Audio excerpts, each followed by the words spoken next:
everyone, I am Sean Reynal Sepe. Welcome to the course Curriculum Development and Evaluation with emphasis to Trainers Methodology 2, brought to you by the third year college student from Bachelor of Business Technology and Livelihood Education, major in Information and Communication Technology, Section 2. Here are the topics to be discussed. Inclusive and special education, to be discussed by yours truly. Differentiated curriculum, to be discussed by Mr. Christian Emmanuel Marrero. Philippine Qualification Reference Framework, to be discussed by Ms. Irene Mabunga. ASEAN Qualification Reference Framework, to be discussed by Mr. James Melo Harapa. Curricular Landscape in the 21st Century Classrooms, to be discussed by Mr. Kim Jasper Miranda and Mr. Lance Jared Carpio. Inclusive and special education.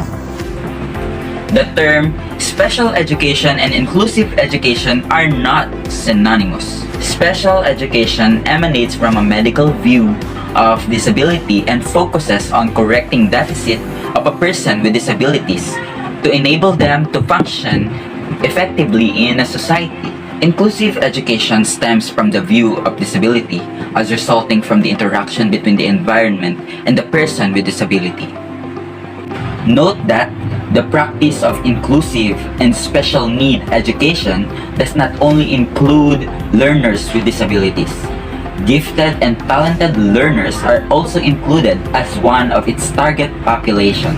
The term students with additional needs is proposed to be used to refer the students with disabilities and those who are gifted and talented. This is in recognition that all students with or without disabilities have common needs, but some of them will have additional needs. Inclusive education involves 4 key elements according to IBE UNESCO 2016. Inclusion is a process that entails that inclusion has to be seen as never-ending search for find better ways of responding to student diversity. It is about learning how to live with difference and learning how to learn from difference. In that way, differences come to be seen more positively as a stimulus for fostering learning among children and adults. Inclusion is concerned with the identification and removal of barriers. Here, barriers may take different forms, some of which are to do with the way schools are organized, the forms of teaching provided, and the ways in which children's progress is evaluated. Consequently, it is necessary to collect, collate, and evaluate evidence about these factors in order to plan for improvements in policy and practice. This involves using evidence of various kinds to stimulate creativity and problem solving. Inclusion is about the presence, participation, and achievement of all students. Here, presence refers to where children are educated and how reliably and punctually they attend schools. Participation relates to the quality of their experiences while they are present and therefore must incorporate the views of the learners themselves. And achievement is about the outcomes of learning across the curriculum, not merely test or examination results. Inclusion involves a particular emphasis on those groups of learners who may be at risk for marginalization, exclusion, and underachievement. This indicates the moral responsibility to ensure that those groups are statistically more at risk, are carefully monitored, and that, where necessary, steps are taken to ensure their presence, participation, and achievement within the education system. There are 3 things we need to know to innovate and adapt inclusion into our existing curriculum. First, inclusive school, which refers to our academically efficient as well as being healthy, protective of all children, gender responsive, and they manage to encourage the participation of learners, themselves, their families, and their communities. They offer possibilities and opportunities for a range of working methods and support for individuals in order to ensure that no child is excluded from companionship and participation in the school. Second is the inclusive curricula are based on a view of learning as something which take place when students are actively involved in making sense of their experiences.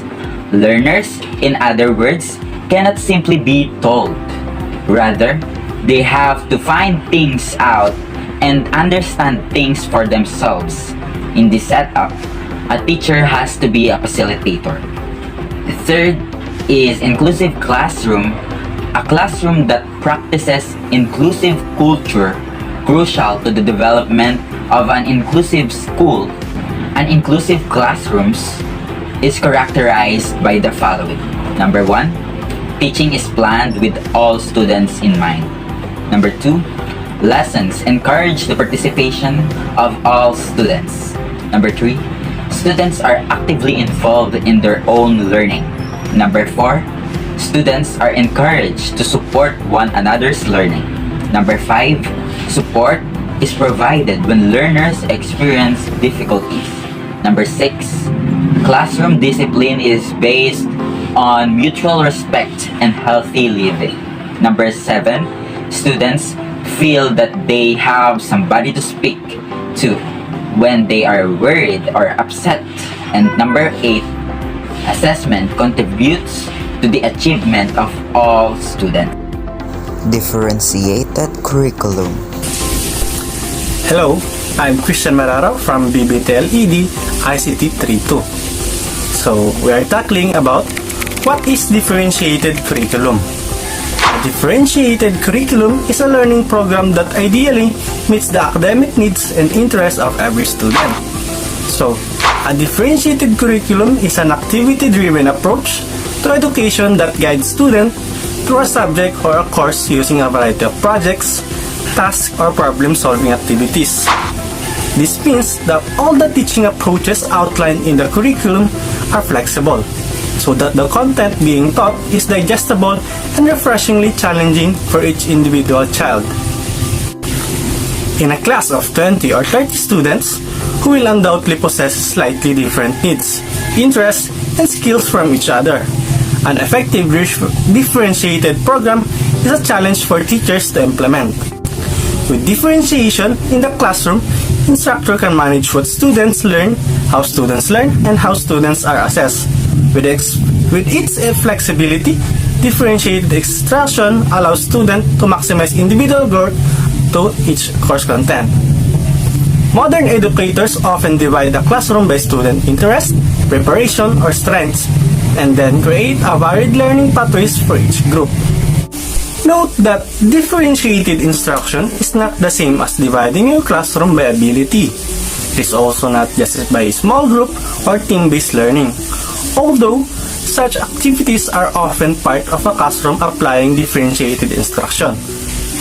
While classroom learning often assumes that students are the same, the individual nature of the tutoring recognizes that this is a myth. Difference should be valued and used as a means to help students grow. Philippine Qualification Reference Framework. What is PQF? The Philippine Qualifications Framework describes the levels of educational qualifications and set the standards for qualification outcomes. It is a quality-assured national system for the development, recognition, and award of qualifications based on standards of knowledge, skills, and values acquired in different ways and methods by learners and workers of the country. PQF Quick Facts. What? It is a reference system of national standards of qualifications earned by individuals educated and trained in the Philippines. Who?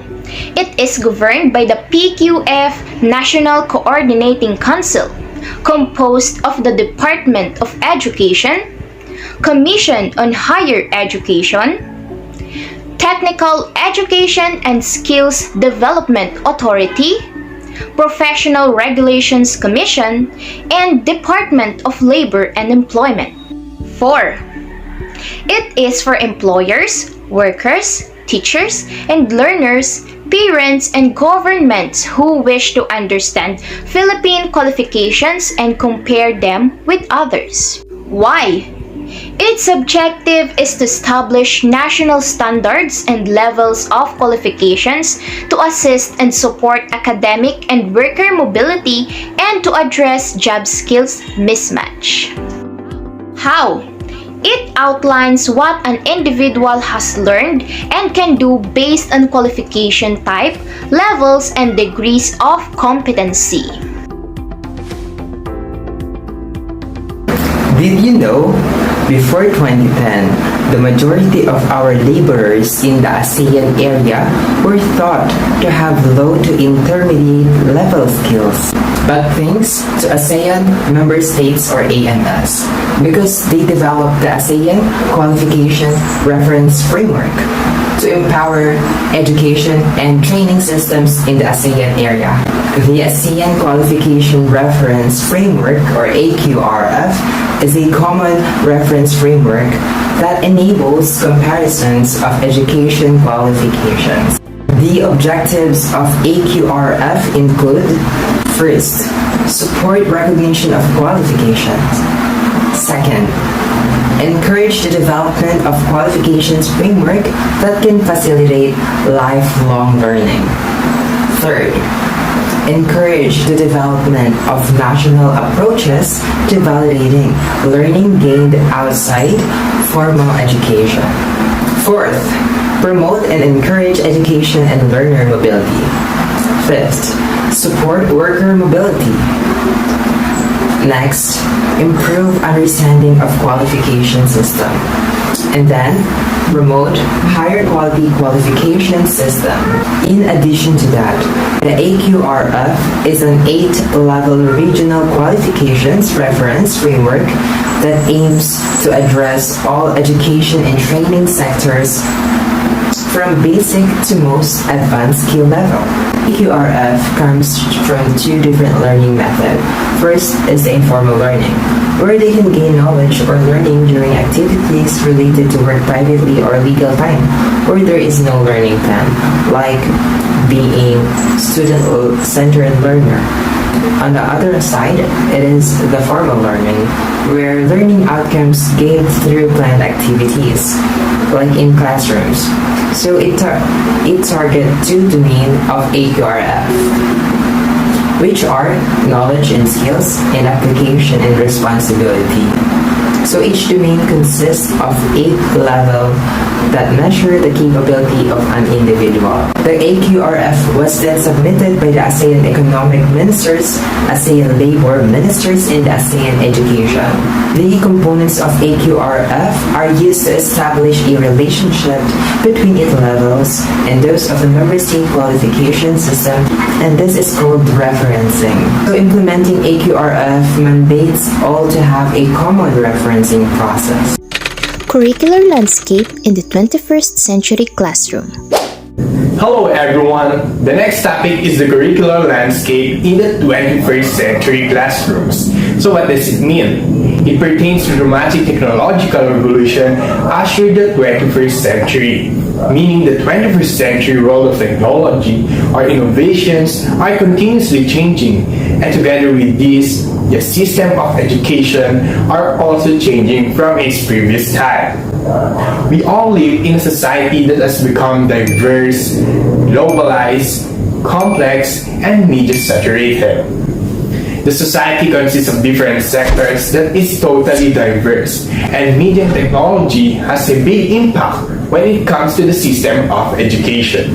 As we can see that current education, it has to be flexible, challenging, creative, and complex due to the certain issues or factors, just like now that we're in a pandemic wherein classrooms become virtual and global to continue education. Next is what is 21st century skills and how important it is in this topic.